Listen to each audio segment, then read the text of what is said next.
Hello friends, welcome to இனிய இல்லம் channel. எல்லோரும் எப்படி இருக்கீங்க? நம்ம எப்பவுமே வீட்டை வந்து டீப் க்ளீன் பண்ணுறப்ப சின்ன சின்ன மாற்றங்கள் வந்து செய்வோம். அப்படி செய்கிறப்ப வந்து நம்மளுக்கு மைண்டு வந்து ரிலாக்ஸாக இருக்கும். இப்போ ஒரு இடத்த நம்ம டீப்பாக க்ளீன் பண்ணிவிட்டு அதில் இருக்க திங்ஸ் எல்லாம் மாற்றி மாற்றி வைப்போம். அதையே தொடர்ந்து பார்த்துட்டு இருக்கும்போது நமக்கு போர் அடித்த மாதிரி ஆகிடும். மறுபடியும் ஒரு மாதத்துக்கு அப்புறம் நம்ம டீப் க்ளீன் பண்ண ஆரம்பிக்கும் போது இன்னும் கூட கொஞ்சம் மாற்றி வச்சோம்னா பெட்டராக இருக்கும் அப்படின்னு தோணும். அப்படி தோணும் போது தான் கிச்சனில் இருக்க கார்னர் வந்து எனக்கு ஒரு மாதிரி அடைச்ச மாதிரி இருந்தது, நிறைய திங்ஸ் வச்சு. அதை தான் நான் வந்து க்ளீன் பண்ணணும், வேறு மாதிரி சேஞ்ச் பண்ணி வைக்கணும் அப்படின்னு தான் நான் வந்து ஆரம்பிச்சிருக்கேன். இது வந்து நான் வியாழக்கிழமை ஈவினிங் தான் ஸ்டார்ட் பண்ணியிருந்தேன். மெயினாக அந்த உப்பு ஜாடி இருக்கிற கார்னர் தான் அது.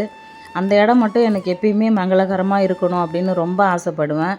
அந்த வீட்டில் பழைய வீட்டில் இருக்கிறப்ப எனக்கு கோலம் போடுறதுக்கு விளக்கேற்றுறதுக்கெலாம் கரெக்டாக அமைஞ்சிருந்தது. ஆனால் இந்த வீட்டில் எனக்கு அப்படி அமையல. அது ஒரு குறையாகவே இருந்துச்சு. உப்பு இருக்கிற இடத்துல தான் வந்து மகாலட்சுமி வந்து வாசம் பண்ணுவாங்கன்னு சொல்லுவாங்க இல்லைங்களா? அதனால தான் அந்த இடத்த வந்து சகல ஐஸ்வர்யங்களும் நமக்கு குடிக்கொள்ளணும் அப்படின்னு தான் எப்பயுமே அந்த இடம் அழகாக வச்சுக்கிறது நல்லதுன்னு நினைப்பேன். உப்பு ஜாடியை வைக்கும் போது எப்பவுமே டைரெக்டாக தரையில் வைக்காதீங்க. அதுக்குன்னு ஒரு மனையை ரெடி பண்ணி அதுக்கு மேலே வந்து மஞ்சள் தடவிட்டு அதுக்கு மேலே வந்து கோலம் அழகாக போட்டு மஞ்சள் குங்குமம் வச்சு விட்டுட்டு அதுக்கப்புறமா உப்பு ஜாடியை வைங்க. ஏன்னா கோலமும் அந்த மஞ்சளும் தான் வந்து மகாலட்சுமியோட சிம்மாசனம்னு சொல்லுவாங்க. கண்டிப்பாக அவங்க வந்து அதில் அமருவாங்கன்றது ஒரு ஐதீகம், நம்பிக்கை தான். ஒரு விஷயம் நம்ம செய்யும்போது நம்பிக்கையோடு செய்யணும். அதை நான் நிறைய அனுபவிச்சிருக்கேன். நம்பிக்கை இல்லாமல் செய்வேன், கிடைக்குமா வந்துருமா அப்படின்னு நினைக்காம கிடைச்சிரும் அப்படின்ற நம்பிக்கையில் தான் நான் வந்து எப்பயுமே செய்ய ஆரம்பித்தது. எனக்கு தெரிஞ்ச நல்ல விஷயங்களையும் பார்த்த விஷயங்களையும் நான் வந்து அப்படியே ஃபாலோ பண்ணுவேன். ரொம்ப நம்பிக்கையோடு ஃபாலோ பண்ணுவேன். அதில் நான் வெற்றியும் பார்த்துருக்குறேன். அதனால தான் இதை நான் உங்ககிட்ட வந்து ஸ்ட்ராங்காக சொல்கிறேன். கொஞ்சம் கொஞ்சமாக என்னோடய கஷ்டம்லாம் விலகி கடனெல்லாம் அடைஞ்சிட்டு இன்றைக்கி ஓரளவுக்கு நான் வந்து மன அமைதியாக தான் நான் வாழ்ந்துட்டுருக்கேன். ஆனாலும் வந்து பிரச்சனைகள்லாம் இருக்கும் தான். வாழ்க்கைன்னு இருந்தால் பிரச்சனை இருக்கும் தான். எல்லாமே தீர்ந்துடும், முடிஞ்சிரும் அப்படின்லாம் நம்ம நினைக்கக்கூடாது. தொடர்ந்து நம்ம இந்த மாதிரி நல்ல விஷயங்களெல்லாம் நம்ம ஃபாலோ பண்ணிக்கிட்டு வந்தாலே நம்ம குடும்பத்தில் இருக்கிற வறுமைகள்லாம் நீங்கி பிரச்சனைகள்லாம் முடிஞ்சிட்டு நம்ம வாழ்க்கை வந்து நல்ல வளமான வாழ்க்கையாக மாறும். ஒரு பிரச்சனை முடியறதுக்காக தான் நம்ம வந்து ஒரு பரிகாரம் செய்வோம். ஆனால் மறுபடியும் ஒரு பிரச்சனை நம்மளுக்கு புதுசாக ஸ்டார்ட் ஆகும். அது எல்லாரோட வாழ்க்கையிலும் நடந்திருக்கும்னு நான் நிச்சயமாக நினைக்கிறேன். என்னோடய வாழ்க்கையிலையும் அப்படி தான். கடந்து போய்கிட்டே இருப்பேன். திருப்பியும் பிரச்சனைகள் வந்து துரத்திக்கிட்டே தான் இருக்கும். அதை கடக்கிறதுக்காக தான் நான் வந்து கடவுள் நம்பிக்கையை அதிகமாக வச்சு நானும் மனம் தளராமல் அடுத்தடுத்து என்னென்ன பரிகாரம் செய்யணுமோ செஞ்சுக்கிட்டு தான் வரேன்.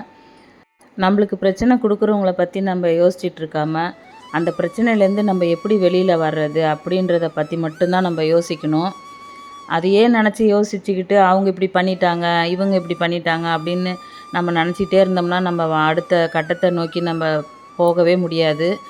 அப்படியே அதை தள்ளி விட்டுட்டு கடவுள் மேலே பாரத்தை போட்டுட்டு நம்ம அடுத்தடுத்த வேலைகளை வந்து நம்ம பார்த்துட்டு போயிட்டே இருக்க வேண்டியது தான்.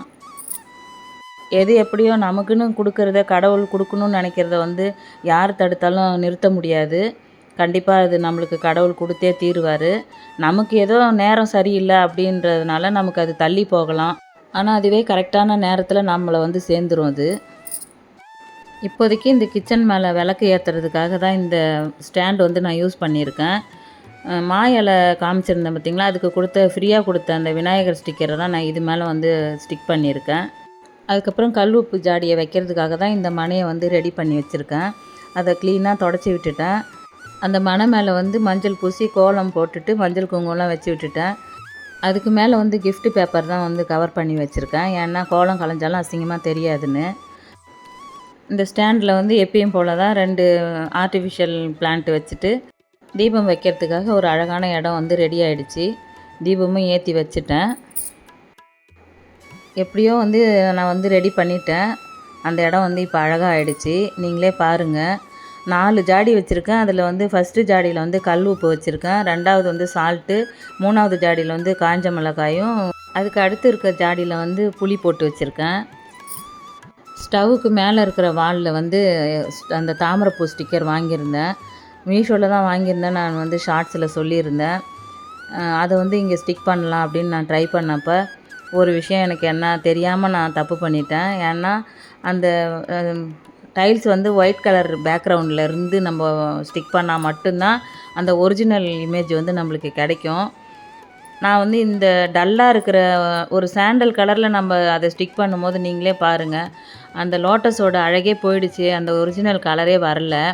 ஸ்டிக் பண்ணிட்ட பிறகு நம்ம ஒன்றுமே பண்ண முடியாது. சரி பரவாயில்ல இருக்கட்டும் அப்படின்னு நான் வந்து ஒட்டி விட்டுட்டேன். நல்லா தான் இருந்துச்சு ஓரளவுக்கு. ஆனால் அந்த ஒரிஜினல் கலர் வரலையே அப்படின்னு கொஞ்சம் ஃபீலிங்காக இருந்துச்சு, அவ்வளோதான். மற்றபடி ஓகே தான். நான் இந்த வாலில் வந்து இந்த ஸ்டிக்கர் வந்து ஒட்டினது வந்து உங்களுக்கு எப்படி ஃபீல் ஆச்சு, நல்லா இருக்கா இல்லையா அப்படின்னு எனக்கு கமெண்ட்டில் சொல்லுங்கள். எனக்கு என்ன தோணுச்சுன்னா, அந்த ஒரிஜினல் கலர் இருந்திருந்தால் ரொம்ப சூப்பராக இருந்திருக்குமே அப்படின்னு தோணுச்சு. ஆனால் பரவாயில்ல ஓகே தான் அப்படின்னு நினச்சிட்டு விட்டுட்டேன் நான். அப்புறம் கேஸ் ஸ்டவ்லாம் க்ளீன் பண்ணியாச்சு. க்ளீன் பண்ணிவிட்டு மாக்கோலம் போட ஆரம்பிச்சிட்டேன். தேர்ஸ்டே ஈவினிங் தான் செய்ய ஆரம்பித்தது தான் இது. நைட்டு ஆகிடுச்சி இதெல்லாம், இந்த வேலையெல்லாம் கம்ப்ளீட்டாக முடிக்கிறதுக்கு. ரொம்ப டயர்டாக ஆகிடுச்சி. ஓரளவுக்கு இந்த 2 சைடு மட்டும்தான், கார்னரும் ஸ்டவ் வச்சுருக்கிற சைடு மட்டும்தான் என்னால் க்ளீன் பண்ண முடிஞ்சுது. ஆப்போசிட்டில் செல்ஃப்லாம் ஃபுல்லாக வந்து நான் மாற்றணும்னு நினச்சிட்ருக்கேன். அதை மற்றொரு பதிவில் நான் எப்படி க்ளீன் பண்ணேன், சேஞ்ச் பண்ணியிருக்கேன், அதுக்கு முன்னாடி எப்படி இருந்துச்சு அப்படின்றத எல்லா பதிவுமே நான் உங்களுக்கு கொடுக்குறேன். இது வந்து வியாழக்கிழமை நைட்டே நான் வந்து பூவெல்லாம் போட்டுட்டு விளக்கேற்றி வத்தி ஏற்றி வச்சுட்டு சாம்பிராணி தூபம்லாம் போட்டு விட்டுட்டு ட்ரையல் மாதிரி தான் நான் அந்த வீடியோவை எடுத்திருந்தேன். ஆனால் மறுநாள் காலையில் சுக்கிரஹோரையில் 6 to 7 இதே மாதிரி தீபம் ஏற்றி சாமி கும்பிட்டாச்சு. உப்பு ஜாடியிலையும் உப்பு நிரப்பிட்டேன். அதில் வந்து ஒரு சீக்ரெட் என்னென்னா, 5 ரூபா காயினும் விரலி மஞ்சளும் வைக்கணும். வச்சுட்டு அதுக்கப்புறம் நம்ம பூஜை பண்ணோம்னா, சுக்கிரஹோரை பூஜை பண்ணோம்னா கண்டிப்பாக செல்வம் வந்து வராத செல்வம் கூட தேடி வரும், வற்றாமல் இருக்கும் நம்மக்கிட்ட, அல்ல குறையாத செல்வம் நம்மளை வந்து சேரும் அப்படின்றது கண்டிப்பாக நான் வந்து உணர்ந்திருக்கிறேன். நீங்களும் கண்டிப்பாக செஞ்சு பாருங்கள். அப்புறம் எனக்கு தோணுன விஷயம் என்னென்னா, சமையல் அறையில் வந்து அன்னபூரணி வச்சு பூஜை பண்ணுறாங்க. எனக்கும் அது மாதிரி பண்ணணுன்னு தான் ஆசை. ஆனால் நான்வெஜ் சமைக்கும் போது அது வந்து நிலையாக அந்த இடத்துல நான் வச்சுருக்க விரும்பலை. பூஜை பண்ணும்போது மட்டும் அன்னபூரணி அம்மாவை வச்சு பூஜை பண்ணிவிட்டு அதுக்கப்புறம் நான் வந்து பூஜை அறையில் கொண்டு போய் வச்சுட்டேன்.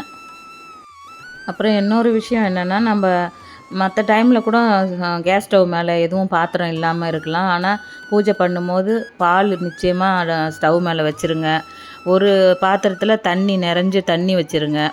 நம்ம சாதம் வடிக்க போகிற அரிசியை ஒரு பாத்திரத்தில் வச்சு அதை தண்ணி ஊற்றி எடுத்து வச்சுருவேன். 3 பர்னர்லேயுமே 3 வச்சுருவேன் நான். அது எனக்கு ஏதோ ஒரு நம்பிக்கை தான். இப்படி வெறும் இதாக என் மாமியார் சொல்லுவாங்க, அடுப்பை வந்து சும்மா விடக்கூடாது, ஏதாவது தண்ணியாச்சும் ஊற்றி வச்சுடு, அப்படி வைக்கக்கூடாது அப்படின்னு சொல்லுவாங்க.